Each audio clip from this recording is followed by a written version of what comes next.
नमस्ते दोस्तों, बहुत बहुत स्वागत है आपका आज के इस नए वीडियो में।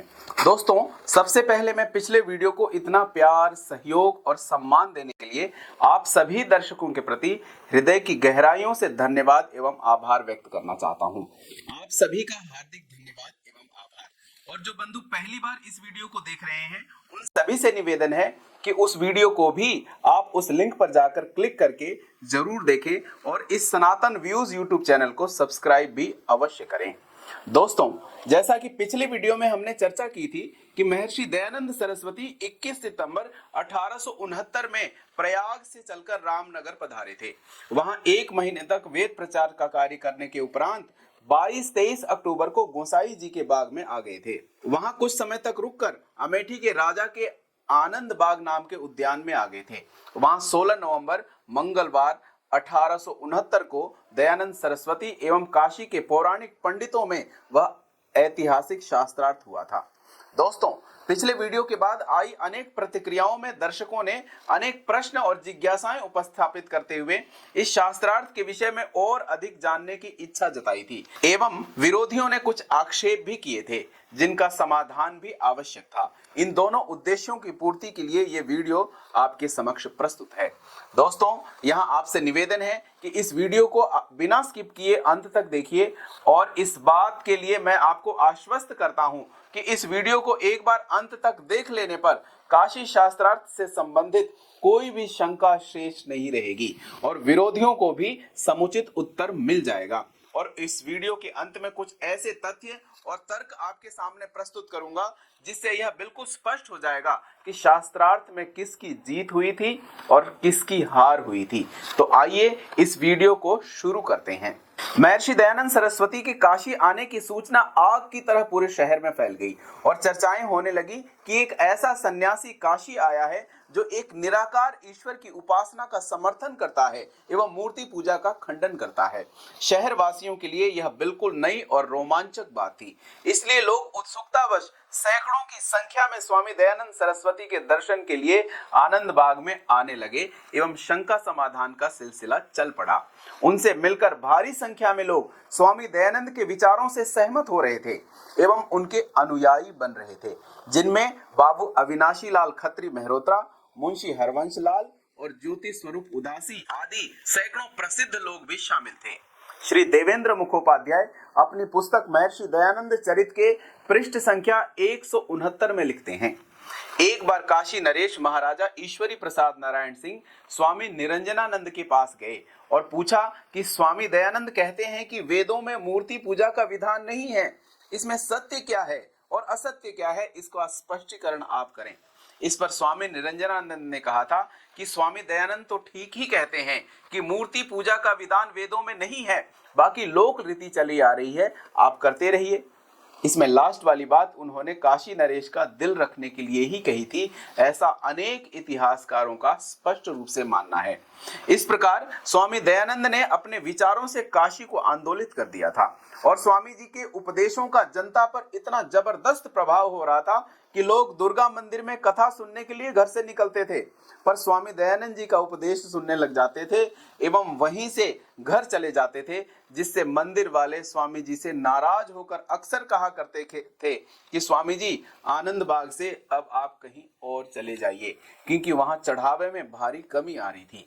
इसका मनोवैज्ञानिक प्रभाव काशी नरेश और पंडितों पर लगातार बढ़ता जा रहा था, परंतु मूर्ति पूजा के पक्ष में उनके पास कोई भी शास्त्रीय प्रमाण न होने के कारण पूरा पंडित समाज किंग कर्तव्य विमूढ़ होकर बैठा था और शास्त्रार्थ करना तो दूर, स्वामी जी के सामने आने से भी कतराता था, डरता था। इस प्रकार स्वामी दयानंद के नित्य बढ़ते प्रभाव से काशी नरेश और काशी के पौराणिक पंडितों पर स्वामी जी से शास्त्रार्थ करने का लगातार दबाव बढ़ रहा था।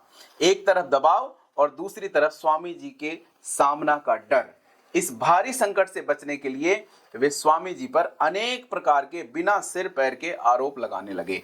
कोई कहता था यह क्रिश्चियनों का एजेंट है, कोई कहता था यह सरकार का गुप्तचर है और कोई अंग्रेजों का एजेंट, तो कोई नास्तिक तक बताता था और कोई कुछ का कुछ आरोप लगाता था। पर इनमें से कोई भी बहाना काम नहीं आया और एक दिन शास्त्रार्थ का दिन मंगलवार भी आ ही गया।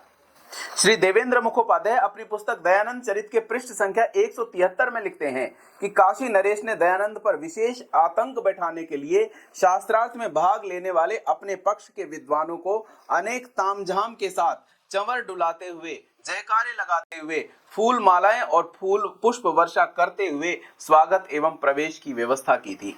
पर स्वामी दयानंद अटूट ईश्वर विश्वास और दृढ़ आत्मिक बल के सहारे इन सभी के सामने अकेले ही खड़े रहे और घोषणा पूर्वक कहा था कि जो पक्षपात रहित ईश्वर की आज्ञा के अनुसार सत्य सिद्धांतों का उपदेश करता है, उसे भय किस बात का, उसे डरने की क्या जरूरत है। स्वामी जी की योग्यता का भान हो जाने पर पंडित बाल शास्त्री, जो उस समय के पूरे भारत में बहुत प्रसिद्ध एवं सम्मानित विद्वान थे, शास्त्रार्थ में नहीं जाना चाहते थे, पर पंडितों ने उन्हें छल पूर्वक वहां पहुंचाया था। उनसे कहा था कि आपके मित्र पंडित सखाराम भट्ट भी शास्त्रार्थ में चल रहे हैं, तो आप भी चल पड़िए। इस पर वे तैयार हो गए थे, पर यह बात झूठी निकली। पंडित सखाराम भट्ट पहले से ही स्वामी दयानंद एवं उनके गुरु व्याकरण सूर्य स्वामी विरजानंद की योग्यता से परिचित थे। वे उस समय के काशी के शिरोमणि विद्वान थे एवं वेद के अद्भुत विशेषज्ञ थे। इस कारण वह जानते थे कि स्वामी जी जो भी कुछ बोलते हैं वेद के अनुसार ही बोलते हैं, फिर उनका खंडन किस प्रकार से किया जा सकता है। ऐसा कह के वे शास्त्रार्थ में आए ही नहीं थे और साथ ही साथ उन्होंने अन्य पंडितों को भी शास्त्रार्थ करने से मना किया था। एक रिपोर्ट के अनुसार इसमें लगभग 50 से 60 हजार लोगों ने भाग लिया था। इस शास्त्रार्थ में दर्शकों में 2 पादरी भी उपस्थित थे। जिले के अंग्रेज कलेक्टर शास्त्रार्थ का आयोजन रविवार को करने के इच्छुक थे, जिससे वे भी इस शास्त्रार्थ में उपस्थित रह सके, सुन सके, परंतु उनके आने से पौराणिक पंडित कानून व्यवस्था को अपने हाथ में लेकर अव्यवस्था और मनमानी नहीं कर सकते थे। इसीलिए काशी नरेश श्री ईश्वरी प्रसाद नारायण सिंह ने इसे रविवार को आयोजित करने का प्रस्ताव ठुकरा दिया था और मंगलवार को शास्त्रार्थ का आयोजन कराया था। पंडित लेखराम अपनी पुस्तक महर्षि दयानंद सरस्वती का जीवन चरित्र में लिखते हैं, यहाँ यह उल्लेखनीय है कि काशी शास्त्रार्थ से पूर्व वहां के शीर्ष विद्वान पंडित अपने शिष्य व अनुयायियों को स्वामी दयानंद जी की विद्या की परीक्षा व जानकारी लेने के लिए गुप्त रूप से उनके पास भेजा करते थे, जिनमें राम शास्त्री, दामोदर शास्त्री, बाल शास्त्री, पंडित राजाराम शास्त्री आदि प्रमुख थे। अनेक परीक्षण करने के बाद पंडित लोग स्वामी जी की योग्यता और विशेष रूप से उनके वेद और व्याकरण आदि शास्त्रों में अबाध गति को पहचान गए थे, जिसके परिणाम स्वरूप स्वामी जी से शास्त्रार्थ करने के लिए वो तैयार ही नहीं हो रहे थे, जिससे क्रुद्ध होकर काशी नरेश ईश्वरी प्रसाद नारायण ने उनसे ये कहा था कि यदि आप लोग स्वामी दयानंद से शास्त्रार्थ नहीं करते हैं तो मैं भी मूर्ति पूजा छोड़ दूंगा, और मूर्ति पूजा ना होने पर आपके दान दक्षिणा एवं रोजी रोटी का क्या होगा, इसका सहज ही आप लोग अनुमान लगा सकते हैं। इस विषय में श्री हरविलास शारदा अपनी पुस्तक life of Dayanand Saraswati a world teacher में लिखते हैं, स्वामी दयानंद स्वयं ही शास्त्रार्थ ना करें एवं मूर्ति पूजा का विरोध छोड़ने के एवज में काशी नरेश ने स्वामी जी को राजकोष से 100 मासिक वृत्ति देने का प्रलोभन भी दिया था। पर स्वामी जी के दृढ़ निश्चय को देखकर काशी नरेश नाराज हुए एवं स्वामी जी को परास्त करने की साम दाम दंड भेद एवं छल कपट आदि की युक्ति सोचने लगे। अपने कूटनीतिक चाल के क्रम में पंडितों के सुझाव पर काशी नरेश स्वामी जी को शास्त्रार्थ करने के लिए अपने महल में ही बुलाने का बार बार आग्रह करते थे, पर स्वामी जी उनके छल प्रपंच में फंसकर अभिमन्यु नहीं बनना चाहते थे। इसलिए शास्त्रार्थ के लिए आनंद बाग का स्थान ही चुना गया। शास्त्रार्थ के दिन स्वामी दयानंद सरस्वती जी के एक भक्त पंडित बलदेव प्रसाद शुक्ल ने स्वामी जी से कहा कि महाराज, यह काशी नगरी उपद्रवियों और गुंडों का घर है। यदि यह शास्त्रार्थ फर्रुखाबाद में होता तो वहां आपके 10-20 भक्त अनुयायी सामने आते, परंतु यहाँ काशी में तो आपको शत्रुओं के शिविर में जाकर रण कौशल दिखाना होगा। दृढ़ व अपूर्व ईश्वर विश्वासी स्वामी दयानंद का पंडित बलदेव जी को उत्तर था, बलदेव, डर क्या है, ईश्वर एक है, एक मैं हूँ, एक धर्म है, और कौन है? सत्य का सूर्य प्रबल अज्ञान और अविद्या के अंधकार पर अकेला ही विजयी होता है। शास्त्रार्थ करने के लिए पौराणिक पंडितों के प्रतिनिधि के रूप में प्रमुख स्वामी विशुद्धानंद सरस्वती, जिनकी उम्र उस समय 49 वर्ष, एवं उनके सहयोगी के रूप में पंडित बाल शास्त्री, जिनकी उम्र 30 वर्ष थी, उनको नियुक्त किया गया। उन्हें एक ओर बैठाया गया। दूसरी तरफ स्वामी दयानंद एवं एक तरफ काशी नरेश का आसन लगाया गया। परंतु शास्त्रार्थ को प्रभावित करने के लिए कोतवाल की इस व्यवस्था को ताक पर रख दिया गया और 35 से 40 पंडित स्वामी दयानंद को घेर के बैठ गए एवं स्वामी दयानंद के अनुयायी कुछ लोगों को शास्त्रार्थ में बहुत दूर बैठाया गया, जिससे समय आने पर शास्त्रार्थ में हुड़दंग करने की और अव्यवस्था करने की योजना पर काम किया जा सके। इन सभी अव्यवस्थाओं का संचालन स्वयं काशी नरेश कर रहे थे। पंडित सत्यव्रत सामश्रमी जो पौराणिक समाज की ओर से शास्त्रार्थ का ब्यौरा लिखने के लिए नियुक्त किए गए थे, काशी से संस्कृत में प्रकाशित मासिक पत्रिका प्रत्नकम्र नंदिनी में लिखते हैं। उस शास्त्रार्थ में काशी के प्रमुख पंडितों में स्वामी विशुद्धानंद एवं पंडित बाल शास्त्री के अतिरिक्त पंडित शिव सहाय, पंडित माधवाचार्य, पंडित वामनाचार्य, पंडित देवीदत्त शर्मा, पंडित जय नारायण तर्कवाचस्पति, पंडित अंबिका दत्त व्यास एवं माया कृष्ण वेदांती, पंडित ताराचंद तर्करत्न, पंडित शालिग्राम एवं पंडित ढूंढीराज शास्त्री आदि प्रमुख रूप से शामिल थे।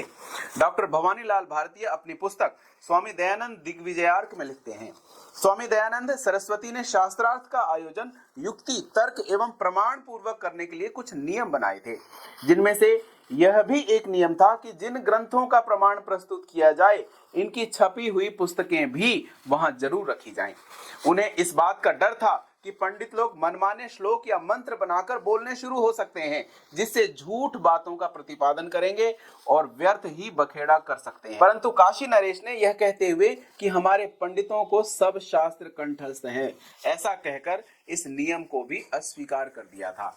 यहाँ पर यह ध्यान रहे कि काशी का पंडित समाज शास्त्रार्थ के लिए बनाए किसी भी नियम या अनुशासन के पालन में कोई रुचि नहीं दिखा रहा था, जिसके पीछे कारण उनका अपना शास्त्र ज्ञान का अहंकार एवं स्पष्टता थी कि दयानंद को शास्त्रार्थ में तो हराया ही नहीं जा सकता। इसलिए बस हराने के लिए हर अव्यवस्था और अनुशासनहीनता का सहारा ले रहे थे। इतिहास में यह दर्ज है कि काशी नरेश के शास्त्रार्थ न करने के मन से नाराज होकर पंडितों ने उनसे 15 दिन का समय शास्त्रार्थ की तैयारी के लिए मांगा था एवं 15 दिन का समय पूरा होने पर शास्त्रार्थ का दिन भी आया।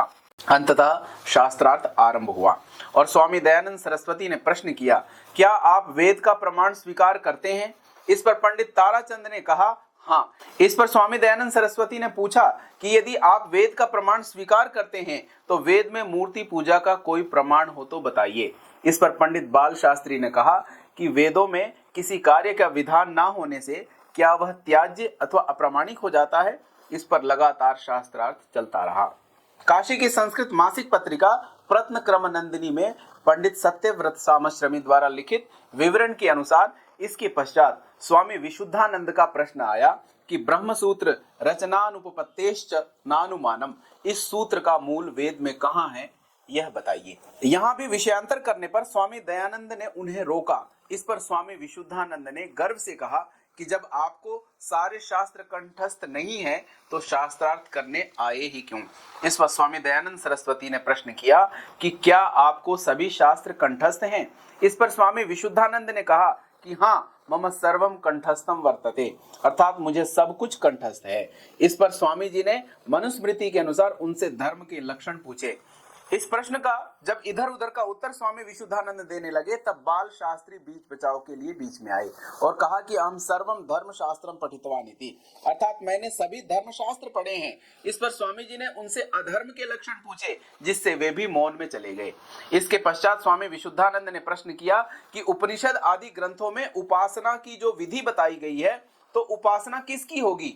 वहां मूर्ति भी तो हो सकती है। वहां वर्णन आया है, मनो ब्रह्म इति उपासित, आत्मा ब्रह्म इति उपासित, आदित्यम ब्रह्म इति उपासित।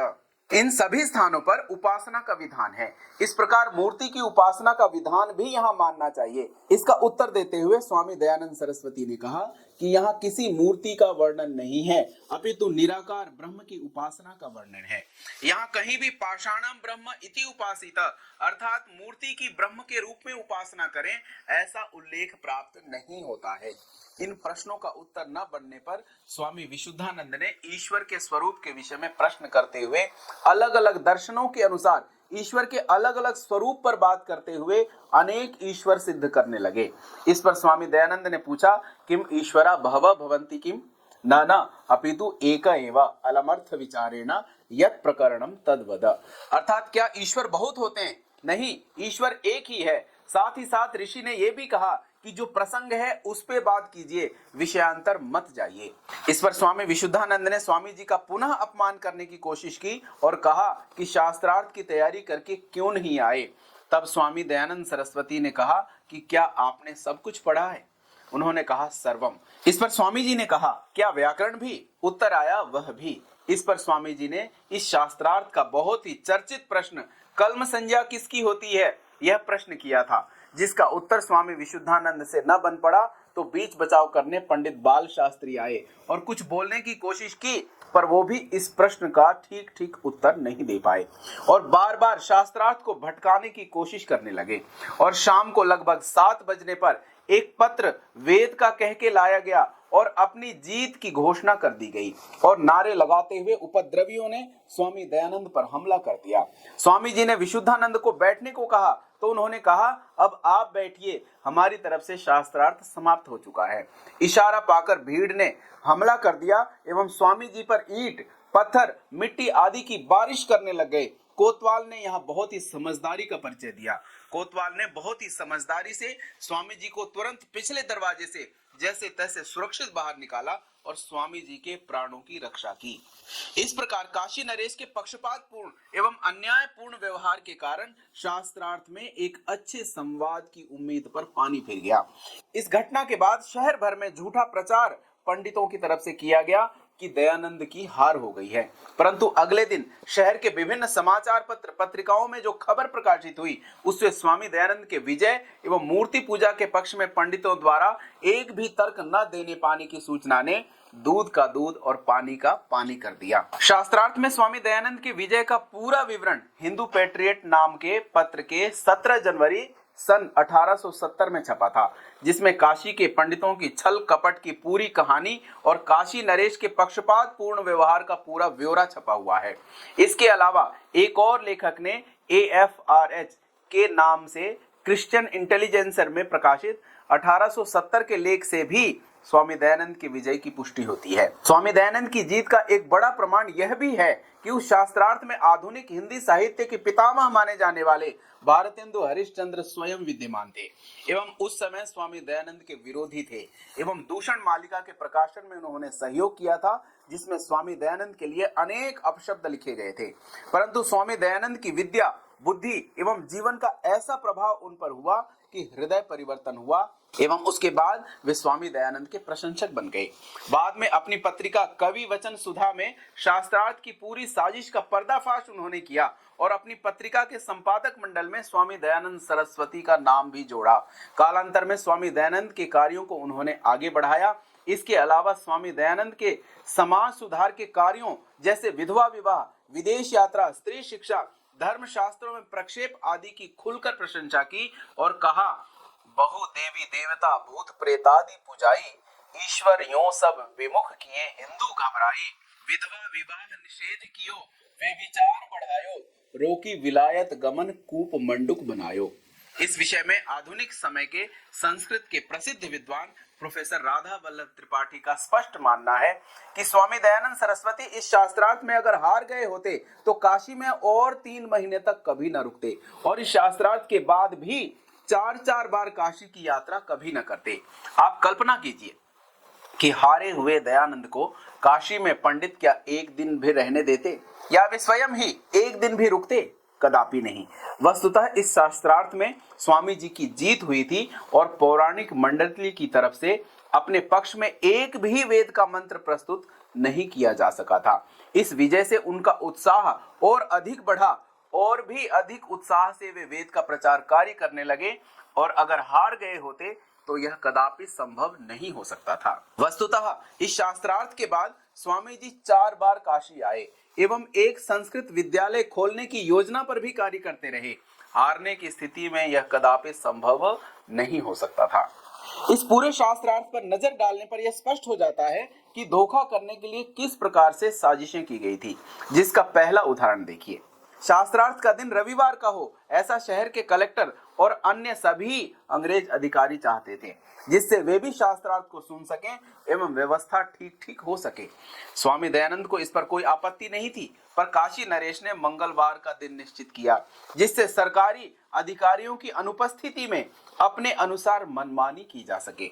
इसका दूसरा उदाहरण देखिए। स्वामी दयानंद ने शास्त्रार्थ से पहले काशी नरेश से यह कहा था कि जिस भी पुस्तक का प्रमाण देना हो उसकी छपी पुस्तक जरूर यहाँ शास्त्रार्थ स्थल पर रखी जानी चाहिए, जिससे प्रामाणिकता बनी रहे, क्योंकि उन्हें यह स्पष्ट पता चल गया था कि पंडित लोग अपने मन से वेद के नाम से कुछ भी उल्टा सीधा मंत्र बनाकर बोलना आरंभ कर देंगे, और इस प्रस्ताव को भी काशी नरेश ने अस्वीकार कर दिया था। और हुआ भी ऐसा ही। स्वामी दयानंद सरस्वती ने जब पंडित बाल शास्त्री से धर्म का लक्षण पूछा तो वे अपने मन से ही श्लोक बनाकर बोलने लग गए थे। तब स्वामी जी ने उन्हें यह कहते हुए रोका था कि यह किसी शास्त्र का वचन नहीं है, अपने मन से मत बोलिए। इसके अतिरिक्त शास्त्रार्थ के अंत में माधवाचार्य के द्वारा जो पत्रे वेद के नाम से झूठ बोलकर दिखाए गए थे, छपी पुस्तकें होने पर यह चालाकी नहीं की जा सकती थी। इसीलिए छपी पुस्तकें आने का ऋषि दयानंद का आग्रह भी काशी नरेश ने ठुकरा दिया था। इसके अतिरिक्त नवंबर महीने की 16 तारीख होने पर भी शास्त्रार्थ का समय जानबूझकर शाम के 4 बजे का रखा गया था, जिससे अंधेरे का फायदा उठाकर फसाद की जा सके और हो हल्ला करके जीत का कोई जुगाड़ बनाया जा सके। और हुआ भी वही। अंधेरे का फायदा उठाकर झूठे पत्रे पेश किए गए और अपनी जीत की घोषणा खुद ही कर दी गई। यह शास्त्रार्थ का समय दिन में 11 या 12 बजे का भी तो रखा जा सकता था, पर वैसा नहीं किया गया। इसके अतिरिक्त बंधुओं, आइए इस शास्त्रार्थ के एक और पहलू पर विचार करते हैं। एक तरफ स्वामी दयानंद कहते हैं कि मेरा शास्त्रार्थ होगा जिसमें कोई शर्त नहीं, मैं अकेला और तुम चाहे कितने ही आ जाओ, फैसला भी कौन करेगा, तो फैसला भी तुम्हारा आदमी कर लेगा। पक्ष में ताली बजाने वाले 40-50 हजार लोग भी तुम्हारे होंगे। ऐसा इतिहास में कभी शास्त्रार्थ हुआ है क्या? और इस स्थिति में निष्पक्षता की कोई भी कल्पना की जा सकती है क्या? या चलिए इसको अब उल्टा करके देखते हैं। एक पक्ष में तो पौराणिक बड़े से बड़ा कोई पंडित होता और स्वामी जी के साथ 35-40 पंडित होते, निर्णायक भी स्वामी जी का ही होता, 40-50 हजार की संख्या में समर्थक भी स्वामी जी के ही होते, तो क्या काशी का कोई पंडित शास्त्रार्थ कर सकता था क्या, या जीत सकता था क्या? बंधुओं, उत्तर होगा कदापि नहीं। इन सभी तर्कों एवं प्रमाणों से स्वामी दयानंद के विजय की स्पष्ट सूचना प्राप्त होती है। फिर कोई जड़ बुद्धि कहता है कि स्वामी दयानंद की हार हुई थी तो उसका मुख है, उसकी बुद्धि है, कुछ भी सोचे या कुछ भी बोले, कौन रोकता है? इसके अतिरिक्त अनेक प्रसिद्ध इतिहासकार यह स्पष्ट मानते हैं कि इस शास्त्रार्थ के कुछ वर्षों के बाद स्वामी दयानंद की 1873 की काशी यात्रा के समय काशी नरेश ने स्वामी जी का स्वागत अपने महल में किया था और काशी शास्त्रार्थ में अपने छलपूर्ण व्यवहार के लिए उन्होंने क्षमा याचना भी की थी। स्वामी दयानंद सरस्वती मूर्ति पूजा के संबंध में अपनी पुस्तक सत्यार्थ प्रकाश में लिखते हैं कि वेदों में मूर्ति पूजा करने का कहीं विधान नहीं है। मूर्ति पूजा की शुरुआत जैनियों के समय से हुई, उससे पहले का मूर्ति पूजा से संबंधित कोई भी प्रमाण किसी भी वेद या वेद के अनुकूल ग्रंथ में प्राप्त नहीं होता है। इसलिए मूर्ति पूजा प्राचीन नहीं है, अपितु नई नहीं है। भारत के महापुरुषों के प्रामाणिक जीवनियों में भी भगवान राम या भगवान श्री कृष्ण आदि के द्वारा मूर्ति पूजा करने का कोई विधान या उल्लेख प्राप्त नहीं होता है। इस विषय में डॉक्टर भवानी लाल भारती अपनी पुस्तक नवजागरण के पुरोधा महर्षि दयानंद सरस्वती में लिखते हैं, स्वामी जी के इन विचारों से प्रभावित होकर अनेक नागरिक, विद्वान, साधु एवं व्यापारी स्वामी जी के मत को स्वीकार करते गए, जिनमें प्रमुख नाम श्री अविनाशी लाल मेहरोत्रा, मुंशी हरवंश लाल, उदासीन संप्रदाय के आचार्य पंडित ज्योति प्रसाद उदासीन एवं काशी नरेश के प्रिय व्यक्ति स्वामी निरंजनानंद आदि प्रमुख थे, जिसमें वे सभी यह स्वीकार करने लग गए थे कि मूर्ति पूजा किसी भी प्रकार से वेदादि शास्त्र सम्मत नहीं है, ये तो केवल लोकाचार है जो कुछ 100 वर्षों से ही चल पड़ा है। दोस्तों, आज के इस वीडियो में बस इतना ही। अगली वीडियो में कुछ अन्य चर्चाओं के साथ आपसे मुलाकात होगी शनिवार ठीक शाम 5 बजे। तब तक जुड़े रहिए हमसे। इस सनातन व्यूज यूट्यूब चैनल को सब्सक्राइब करें और अपने दोस्तों से भी कराएं और अपने विचार कमेंट सेक्शन में जाकर जरूर शेयर करें। तब तक के लिए धन्यवाद। नमस्ते।